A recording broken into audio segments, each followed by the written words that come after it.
Hello students, कैसे हैं आप सब लोग। उम्मीद करती हूँ सब अच्छे होंगे और स्वस्थ होंगे।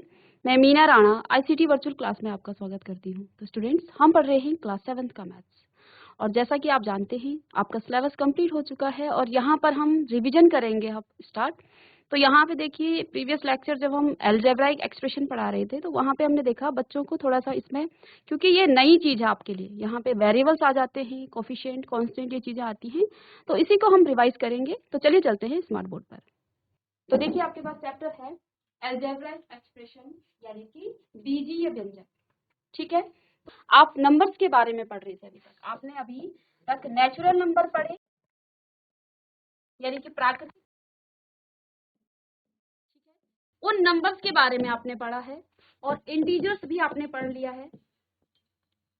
ठीक है, इंटीजर्स आपने पढ़ा, इसके बाद आपने डेसिमल पढ़ लिया, फ्रैक्शन पढ़ लिया।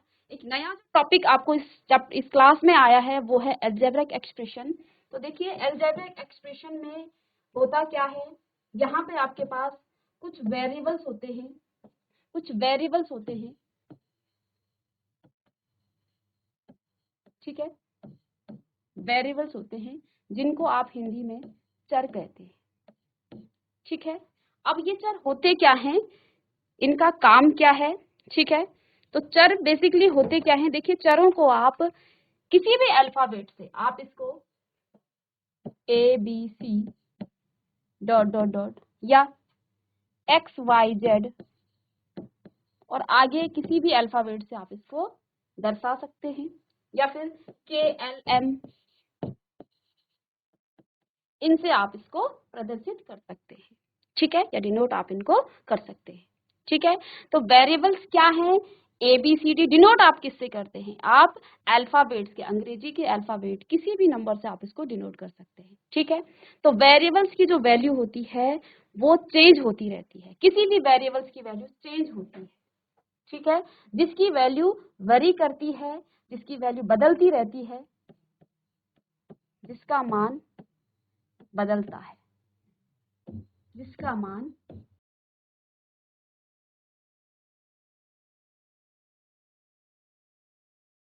अब मान कहाँ पर ये आता है, देखिए कोई भी बीजीय व्यंजक कैसे बनता है, उसमें आपके कांस्टेंट नंबर हो सकते हैं। यहाँ पे मैंने कहा x, 3x प्लस 4, ये आपका क्या है, एक एक्सप्रेशन है, एक ये आपका बीजीय व्यंजक है। यहाँ पर आप देख पा रहे हैं x भी आया है, 4 भी आया है और 3 भी आया है। ठीक है, आपको यहाँ पर 3 भी दिख रहा है, x भी दिख रहा है और 4 भी दिख रहा है। ठीक है, 4 यहाँ पर आपका क्या है, कांस्टेंट है, कांस्टेंट या अचर इसको कहेंगे आप, अचर। ठीक है, ये x आपका क्या है, चर है, और x के साथ जो है इसको बोलते हैं कोफिशिएंट।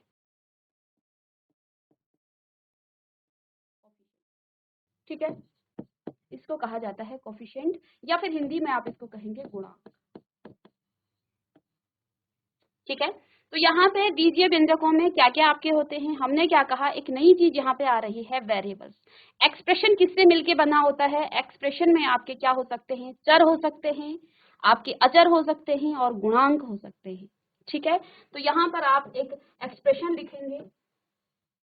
ठीक है, लेट सपोज यहाँ पर मैं एक एक्सप्रेशन लिखूं, एक्सप्रेशन लेट सपोज आपके पास यहाँ पर 4x प्लस 5y प्लस 6, ये आपका कोई एक्सप्रेशन है। ठीक है, अब मैंने यहाँ पे क्या कहा, वेरिएबल्स आपके क्या होते हैं, एक्स वाई जेड हो सकते हैं। इसके बाद आपके के एल एम, यानी कि अल्फाबेट्स के कोई भी, अंग्रेजी के अल्फाबेट्स, आप कोई भी अल्फाबेट्स उठा सकते हैं। बेसिकली आपके क्या होते हैं यहाँ पे use, A B C D, X Y Z, K L M. ठीक है, बाकी और भी आप उसको कोई भी ले सकते हैं। ठीक है, लेकिन आपकी एनसीईआरटी में X Y Z, A B C D, यही यहाँ पे यूज होते हैं।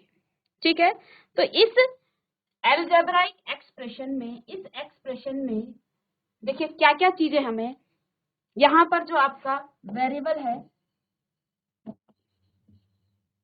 वेरिएबल है, तो x और y यहाँ पर क्या है, वेरिएबल है। ठीक है, यानी कि इसको आप चर कह सकते हैं, वेरिएबल्स यानी कि चर। इसके बाद दूसरा आपका यहाँ पर अचर होगा, जिसको आप कांस्टेंट कहते हैं, कांस्टेंट। और इसे आप कहेंगे अचर। अचर क्या होंगे यहाँ पे, देखिए 6, ठीक है, 6 आपका क्या है यहाँ पे, अचर है, ठीक है। अब आप कहेंगे कि 4 और 5 भी अचर है। 4 और 5 अचर नहीं है। 4 और 5 x के साथ है, तो जो x की वैल्यू होगी वो उसका मान भी बदल जाएगा, ठीक है। हमने कहा वेरिएबल्स की वैल्यू चेंज होती रहती है। हर एक्सप्रेशन के लिए, हर व्यंजक के लिए वेरिएबल्स अलग अलग होगा, ठीक है। तो यहाँ पे x की वैल्यू कुछ और होगी, तो दूसरे एक्सप्रेशन में लेट्स सपोज यहाँ पे 2x + 3 है, ये दो एक्सप्रेशन है। यहाँ पे अगर x की वैल्यू 2 है तो जरूरी नहीं है यहाँ पे x की वैल्यू 2, तो इसकी वैल्यू चेंज होती रहती है, ठीक है। तो यहाँ पे देखिए हमने दो चीजें पढ़ी, एक तो चर पढ़ा। चर क्या होता है, वेरिएबल्स क्या होते हैं जिनकी वैल्यू चेंज होती रहती है, जिनको आप अंग्रेजी के अल्फाबेट से डिनोट करते हैं। अचर यानी कि कांस्टेंट क्या होता है, देखिए 6 क्या है, अचर है, ठीक है। ये कांस्टेंट है, ये बदलता नहीं है, फिक्स्ड वैल्यू होती है इसकी, ठीक है। तो ये आपका फिक्स्ड होता है, ठीक है, ये आपका फिक्स्ड होता है। यहाँ पे देखिए इसके बाद हम पढ़ते हैं कोफिशिएंट आपके पास, यानी कि आप इसको कहेंगे गुणांक, ठीक है। तो देखिए x का कोफिशिएंट भी, यहाँ x का कोफिशिएंट 4 है, ठीक है। तो x का गुणांक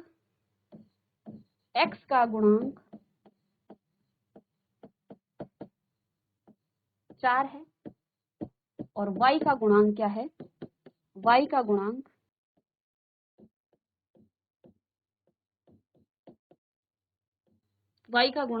5, ठीक है।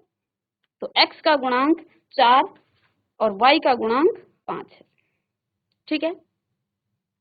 तो ये चीजें होती हैं किसी भी बीजीय व्यंजक में। तो सबसे पहले हमें ये देखना है कोई भी एक्सप्रेशन, कोई भी बीजीय व्यंजक जो है किस किस चीज से मिलकर बना होता है। इसमें आपके वेरिएबल्स होते हैं, आपके कांस्टेंट होते हैं और आपके कोफिशिएंट होते हैं, ठीक है। कहीं कहीं आपको क्या लिखा होगा, x + 1। तो अब आप कहेंगे कि मैम यहाँ पर आपका x का तो कोई गुणांक ही नहीं है, यहाँ पर x का गुणांक है, इसके आगे से आप 1 दे सकते हैं, लिखते नहीं है, लेकिन ये इसका गुणांक क्या है, यहाँ पे 1 है। अगर मुझे x का यहाँ पे कोफिशिएंट पूछा जाए तो मैं कहूंगी x का गुणांक क्या है, 1 है, और वेरिएबल्स इसमें x है और कांस्टेंट आपका 1 है, ठीक है। तो ये आपका बीजीय व्यंजक था। अब देखिए कुछ टर्म्स होती हैं जिनको हमें बीजीय व्यंजक में पढ़ना होता है, वो क्या क्या है। पहला है टर्म्स ऑफ एन एक्सप्रेशन।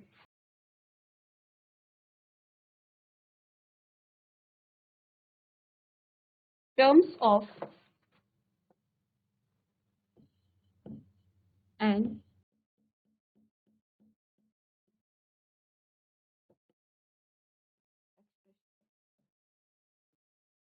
यानी कि किसी भी व्यंजक में टर्म्स का मतलब क्या है, पद, ठीक है। अब देखिए हमें सबसे पहले क्या आना चाहिए कि किसी भी बीजीय व्यंजक में कितने पद हैं, ठीक है। यहाँ पे देखिए मैं एक यहाँ पर बीजीय व्यंजक लिखूं, 6x + 5y और प्लस में 3, ये मैंने एक बीजीय व्यंजक लिखा है। आपको यहाँ पे पूछा जाए कि इस बीजीय व्यंजक में या इस एक्सप्रेशन में, इस बीजीय व्यंजक में आपके कितने पद हैं, तो देखिए पद को आप क्या करेंगे, देखिए यहाँ पे 6x, इसके पद कितने हो गए यहाँ पे, 6x 5y और 3, ये 3 यहाँ पर पद हैं। तो कितने पद हो जाएंगे, पद यहाँ पर 3 है, ठीक है। तो इस बीजीय व्यंजक में 3 पद है, ठीक है। इसके बाद दूसरा एग्जाम्पल लेंगे, x² y + 3y + 6z और माइनस में, ठीक है। यहाँ पर हमने एक बीजीय व्यंजक लिखा। अब यहाँ पे आपको पूछा है इसमें कितने पद हैं, how many terms in the algebraic expression. तो इसमें आपको कितने पद दिखाई दे रहे हैं, x² + y, यानी कि पद किससे अलग होते हैं, प्लस माइनस से पद अलग होते हैं। यहाँ पर x और y आपके क्या हैं, गुणांक, गुणा में हैं, तो प्लस माइनस से जो टर्म्स आपकी, जो एक्सप्रेशन आपके क्या होते हैं, सेपरेट होते हैं, वही आपके पद हो जाते हैं। तो यहाँ पे पद क्या क्या हो गए, x² y, ठीक है। दूसरा पद होगा 3y और तीसरा पद इसको कॉमास से आप अलग कर सकते हैं 3z और चौथा पद आपका 3। ठीक है, यहाँ पे आपका कांस्टेंट टर्म भी एक पद है क्योंकि ये बिल्कुल सेपरेट है माइनस से। तो यहाँ पे कितने पद हो गए हैं? ये आपके 4 पद हो गए। ठीक है, तो यहाँ पे आपके कितने पद हैं? ये 4 आपके पद हैं। तो इसको कॉपी कर लेंगे।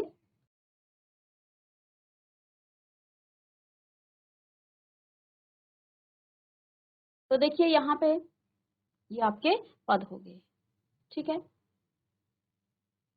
तो देखिए प्रीवियस लेक्चर में भी जैसा कि हमने देखा था यहाँ पे टर्म्स ऑफ एन एक्सप्रेशन, यानी कि किसी एक्सप्रेशन में कितने पद होते हैं। जैसे यहाँ पे आपके पास एक बीजीय व्यंजक दे रखा है 4x² + 2xy + 5।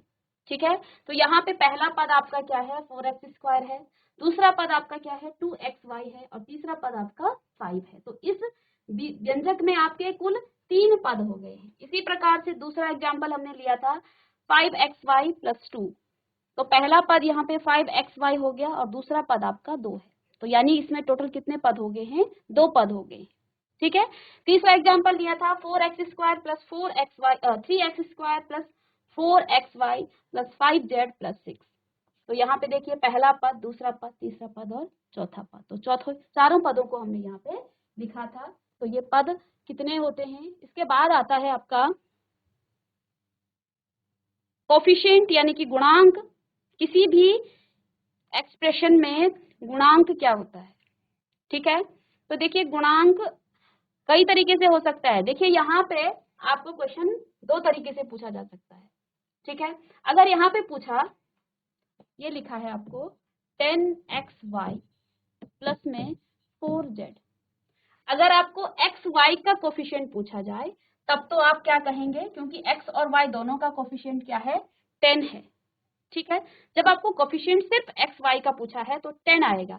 लेकिन अगर यहाँ पे आपको कोफिशिएंट पूछा जाए y का, तो यहाँ पे y का कोफिशिएंट क्या होगा? Coefficient of y, coefficient of y आपका क्या आ जाएगा? 10x। ठीक है, इसके अलावा यहाँ पे और ये भी पूछा जा सकता है कि कोफिशिएंट ऑफ x। तो x का कोफिशिएंट देखिए, x के गुणांक में क्या क्या है? ये पीछे है लेकिन उसी के गुणांक में है। तो 10y आप यहाँ पर 10y।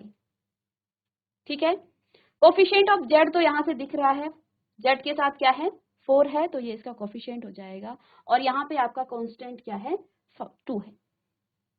ठीक है, तो कांस्टेंट हमने 2 ले लिया है। दूसरा एग्जांपल है 9xy + 3y + 4। तो देखिए यहाँ पे आपका कोफिशिएंट ऑफ xy की हम बात कर रहे हैं, तो xy का कोफिशिएंट 9 होगा। लेकिन जब हम बात करें कोफिशिएंट ऑफ y की, और कोफिशिएंट ऑफ y आपका यहाँ पे क्या है? 3 है। ठीक है, और कांस्टेंट आपका 4 आ जाएगा। तो कितने यहाँ पे टर्म्स हैं? तो 1 2 3 एंड 4। तो 3 टर्म्स आपको यहाँ पे दिखाई दे रहे हैं। ठीक है, इसके बाद अलजेब्रिक एक्सप्रेशन में हमने क्या पढ़ा कि फैक्टर ऑफ अ टर्म, यानी कि किसी भी पद का आप गुणनखंड कैसे करते हैं। ठीक है, तो किसी भी पद का गुणनखंड कैसे किया जाता है? हम यहाँ पर लेट्स सपोज कोई एक्सप्रेशन यहाँ पर आपको दे रखा है 3x² y + y या 4y। ठीक है, तो इसको आप ट्री के माध्यम से कैसे दर्शाते हैं ये भी हम देखेंगे। तो इसको फैक्टर देखिए, 2 तो इसके यहाँ से फैक्टर हो जाएंगे। पहला क्या आ जाएगा यहाँ पे? 3x² y और दूसरा 4y। ठीक है, इसके बाद इसके भी आपको फैक्टर करने हैं। तो इसे आप देखिए क्या लिख सकते हैं? 3x² y को आप क्या लिख सकते हैं? 3 × x। x² का मतलब क्या होता है? 2 बार x लिखना, × x × y। ये इसके फैक्टर हैं। ठीक है, इसको आप ट्री में कैसे दिखाएंगे? तो 3x x और y। ठीक है, इसके बाद 4 देखिए, 4y में 4 × y। इसके 4 के भी आप फैक्टर कर सकते हैं यहाँ से 2 × 2। ठीक है, तो यहाँ पर इस तरह से आप इसके फैक्टर करें। कुछ और क्वेश्चन लेंगे यहाँ पे। लेट सपोज कोई एक्सप्रेशन आपके पास दूसरा है, 4x² माइनस में 3xy, इसके आपने फैक्टर करने हैं, ठीक है। तो इसके फैक्टर देखिए, दो फैक्टर हो जाएंगे, इसके दो टर्म्स हैं, पहले पदों को अलग करना है, पहले पदों को अलग अलग लिखना है। तो दो पद हैं, एक पहला क्या है 4x² और दूसरा क्या है, यहाँ माइनस साइन है तो माइनस साइन भी आप लिखेंगे, तो 3x और y। अब देखिए 4x² को आप क्या लिख सकते हैं, 4 multiply by x multiply by x।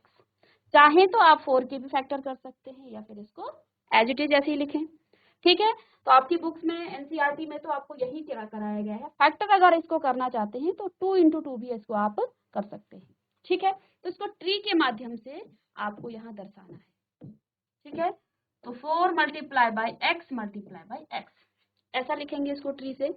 यहाँ पे अब यहाँ पे देखिए -3xy, इसका फैक्टर कैसे निकालेंगे, 3 multiply by x multiply minus का 3 आएगा ना, और मल्टीप्लाई बाय y, ठीक है। इसके फैक्टर आप कैसे निकालेंगे, -3x और y, तो ये इसके फैक्टर हो जाएंगे, ठीक है। चलिए एक नेक्स्ट क्वेश्चन और लेंगे, इसी का एग्जांपल, ठीक है। 5xy प्लस में 10, ठीक है। इसके हमने क्या निकालने हैं, इसके हमने फैक्टर करने हैं, ठीक है। तो पहले पदों को आप अलग कर लेंगे, दो पद हैं तो इस तरह से आप बनाएंगे 5xy और यहाँ पे दूसरा पद है 10।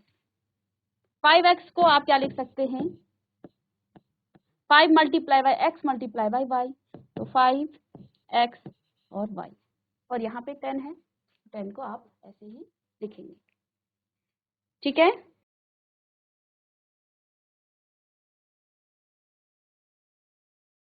इसी पर बेस्ड एक क्वेश्चन है आपका एक्सरसाइज का, क्वेश्चन नंबर 2 है आपके।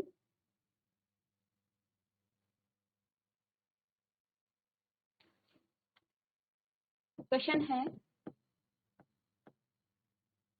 Identify the terms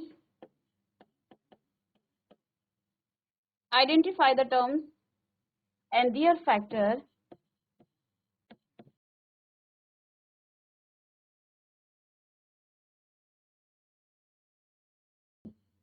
and their factors in the following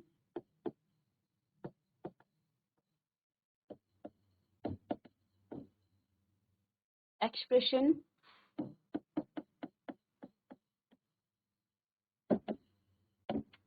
and show the term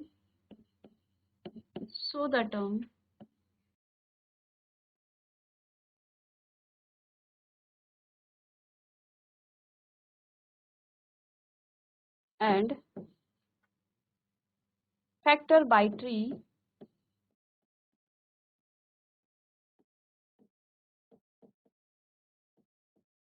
diagram। Question क्या है, identify the terms and their factor in the following expression and show the terms and factor by tree diagram, ठीक है। ये question है, इसका पहला part है first x -3, ठीक है। तो देखिए यहाँ पे हमें क्या क्या करना है, हमें आइडेंटिफाई करना है टर्म्स एंड दियर फैक्टर, और उसके फैक्टर भी आइडेंटिफाई करने हैं, पहचानने हैं, एंड यहाँ पर जो आपके फैक्टर हैं उनको ट्री डायग्राम में आपको लिखना है। तो यहाँ पे बच्चों देखिए कितने यहाँ पे टर्म्स हैं, यहाँ पे इसके दो टर्म्स, एक तो इसका x है और दूसरा है -3, तो इसके फैक्टर भी यही होंगे x और -3, ठीक है। दूसरा यहाँ पे b है, इसका ये a पार्ट था, ये b पार्ट है। b में क्या है 1 + x² तो यहाँ पे आप देख पा रहे हैं कितने टर्म्स हैं, इसमें 3 टर्म्स हैं। तो आप 3 टर्म्स को अलग अलग सेपरेट कर लेंगे, पहला टर्म, सेकंड और थर्ड। तो पहला 1 है, दूसरा आपका x है और तीसरा है x स्क्वायर। 1 के फैक्टर तो 1 ही होगा, x का x ही होगा। इसके फैक्टर आप फिर से यहाँ से ट्री डायग्राम से इसको लिख लेंगे x इंटू एक्स। ठीक है। इसके बाद नेक्स्ट है C part, y minus Y cube. ठीक है, तो इसको आप कैसे लिखेंगे? दो इसके टर्म्स हैं, एक तो y हो गया और दूसरा आपके पास माइनस का y क्यूब। ठीक है, इसको मैं थोड़ा सा यहाँ पे बना लूं, y माइनस वाई क्यूब। इसके दो टर्म्स हैं, एक तो y हो गया है और दूसरा आपका y क्यूब है, minus Y cube. Minus Y cube को भी आप क्या करेंगे, देखिए यहाँ पर आप क्या लिख सकते हैं, 1 2 3 और 4। ऐसा मैं क्यों कर रही हूँ? y क्यूब का मतलब क्या है, -1 को आप करेंगे y के साथ, क्योंकि माइनस का साइन भी है। ठीक है, तो मैंने -1 को सेपरेट किया, y और y। ठीक है, तो यहाँ पर आप लिखेंगे -1 y y और y। ठीक है, तो इस तरह से आप इसको सॉल्व करेंगे।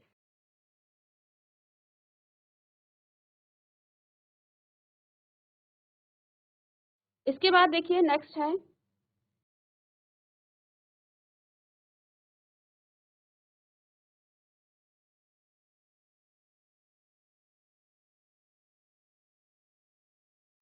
Five X Y square plus में 7x स्क्वायर वाई। ठीक है, तो हमें पहले इसके पदों को पहचानना है। देखिए दो पद हैं इसमें, पहला पद है 5x वाई स्क्वायर, दूसरा पद है 7x स्क्वायर वाई। ठीक है, तो दोनों पदों को देखिए, यहाँ पर आप 5x वाई स्क्वायर के फैक्टर निकालेंगे तो आपको क्या मिलेगा, 5 multiply by X multiply by Y multiply by Y, यानी कि कितने फैक्टर हो गए हैं, 1 2 3 4। तो यहाँ से आप इसके या तो ट्री के माध्यम से बनाना है तो ट्री से देखिए, ट्री से कैसे बन जाएगा ये, 1 2 3 4। तो पहला आपका है 5, दूसरा है x y और y। ठीक है, यहाँ पर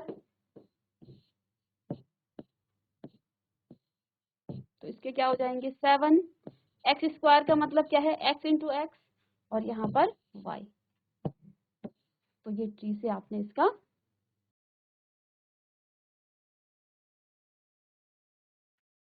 देखिए यहाँ पे हमने ट्री से बनाना था। ठीक है ना, तो इसको आप ट्री से कर लेंगे, 1 2 3 एंड 4। ठीक है, तो -1 y y एंड y, इसको ट्री से कर लेंगे।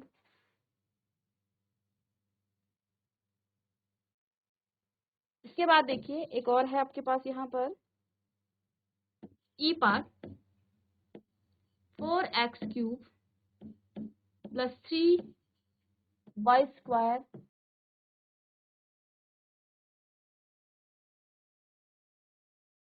ठीक है, इसके हमने पहले तो आपको पदों को दिखाना है। पद कितने हैं, यहाँ पे 3 पद हैं, 3 टर्म्स यहाँ पे आपको दिख रही हैं, 3 पद हैं, 4x क्यूब 3y स्क्वायर और 4z।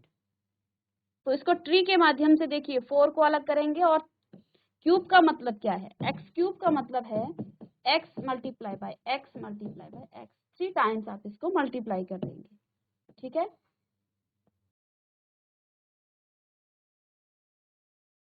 तो देखिए यहाँ पे 4x x और x ऐसे दर्शाएंगे।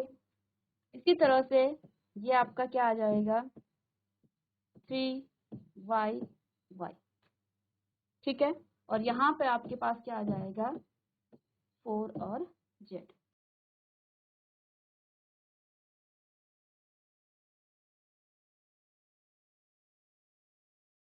चलिए एक नेक्स्ट क्वेश्चन है,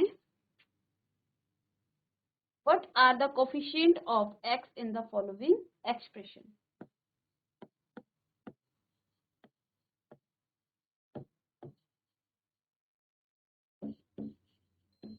what are the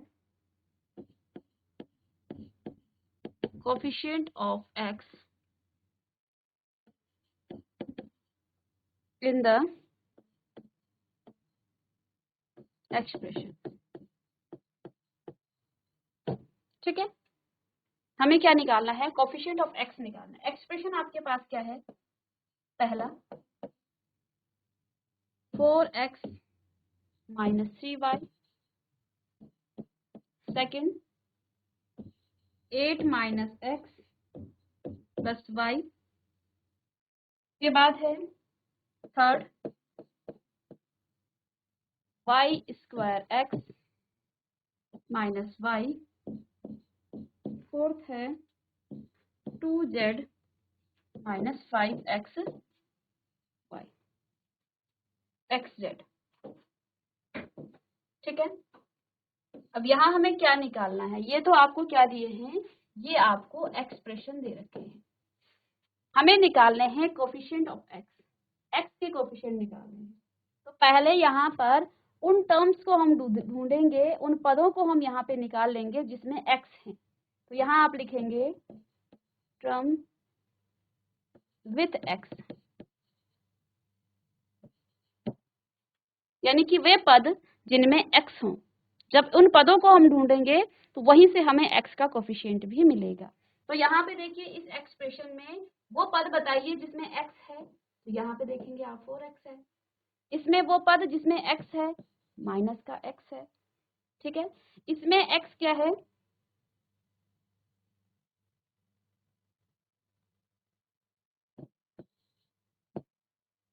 माइनस का x हो गया। इसमें x का पद क्या है, y स्क्वायर x, और इसमें x का पद क्या है, माइनस में 5xz। ठीक है, अब हमें क्या निकालना है, कोफिशिएंट ऑफ x। क्या निकालना है, कोफिशिएंट ऑफ x, यानी कि x के गुणांक। तो कोफिशिएंट ऑफ x, ठीक है, तो x के कोफिशिएंट देखिए, x के साथ क्या है गुणांक में 4, यहाँ पर क्या है माइनस का 1, और यहाँ पर क्या है x का कोफिशिएंट y स्क्वायर, और इस लास्ट में क्या है माइनस का 5z। ठीक है, तो ये इसके कोफिशिएंट हो गए। ठीक है, तो इस तरह से हमने यहाँ पे आज की क्लास में क्या क्या पढ़ा। हमने अलजेब्राइक एक्सप्रेशन को यहाँ पे स्टार्ट किया। ठीक है, अलजेब्राइक एक्सप्रेशन में हमने आपको ये बताया कि आपके पास क्या होते हैं, कुछ एक्सप्रेशन होते हैं जिसमें आपके पास पद होंगे, आपके पास वहां पर कांस्टेंट होंगे, कोफिशिएंट होंगे और वेरिएबल्स होंगे।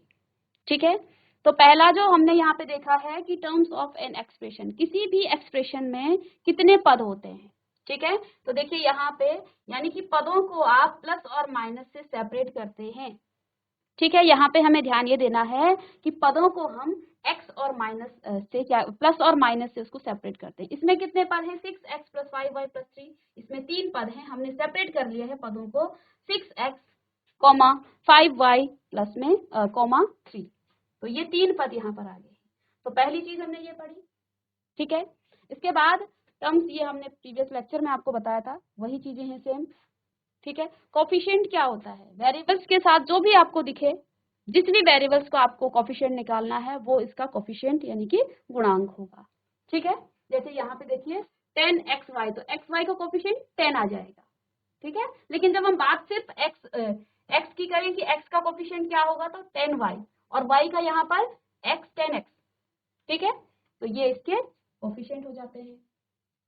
इसके बाद फैक्टर ऑफ अ ट्री, देखिए किसी भी टर्म्स को या किसी भी पद के हम क्या करते हैं, फैक्टर निकालते हैं और उनको ट्री में इस तरह से दर्शाते हैं। ठीक है, जैसे 3xy, तो हमने पहले इसके क्या निकाले, फैक्टर निकाले, 3 multiply by x multiply by y, तो इसके फैक्टर क्या क्या हो गए, 3x और y। इन फैक्टर को हमने यहाँ पर ट्री के माध्यम से आपको बता दिया है। ठीक है, ऐसे ही 10xy का क्या है फैक्टर 2, इसको 2 लिख सकते हैं, या 10 इसको लिखेंगे आप। अगर आप 10 के भी फैक्टर करना चाहें तो 2 मल्टीप्लाई बाय 5। ठीक है, या फिर 10 को आप 10 ही लिखें, तो 10 multiply by x multiply by y इसको लिख सकते हैं आप, और इसके फैक्टर क्या हो जाएंगे 10xy। तो इनको आप क्या करेंगे, 10xy को इस तरह से ट्री से आप इसको दिखा सकते हैं। ठीक है, तो यहाँ पे कुछ क्वेश्चन हमने सॉल्व कर लिए हैं। तो ट्री के माध्यम से आप किसी भी एक्सप्रेशन के पदों को आप निकाल सकते हैं और उन पदों के फैक्टर निकाल के उसको ट्री से आप दर्शा सकते हैं। तो यहाँ पर आपका होमवर्क क्वेश्चन रहेगा 4x³ + 3y² + 3। इसको आप क्या करेंगे, इसके पदों को निकालेंगे और पदों को सेपरेट करके उनके फैक्टर निकालने के बाद उसको ट्री में आप दर्शाएंगे।